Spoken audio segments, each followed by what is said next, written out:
आज आपण बघणार आहोत उन्हाळा स्पेशल कच्चा आंबा आणि टोमॅटोची चटणी। फक्त आणि फक्त 5 मिनिटात एका पॅन मध्ये थोडं तेल घेतलं, टोमॅटो, कच्चा आंबा, हिरवी मिरची आणि लसूण शिजायला ठेवलं झाकून एकदम स्लो फ्लेमवर।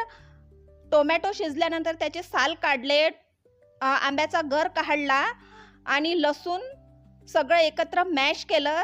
त्यात धने जिरे पावडर घातलं, चवीपुरतं मीठ घातलं, बारीक चिरलेला कांदा आणि कोथिंबीर घातली आणि छान मस्त एकजीव केलं। आता त्यावर एक चुरचुरीत फोडणी दिली, मोहरी, जिरं, हळद आणि लाल तिखट घालून छान चुरचुरीत फोडणी दिली, छान मिक्स केलं आणि आपली आता चटणी तयार झालेली आहे। डिटेल व्हिडिओ बघण्यासाठी व्हिडिओमधल्या त्रिकोणावर क्लिक करा।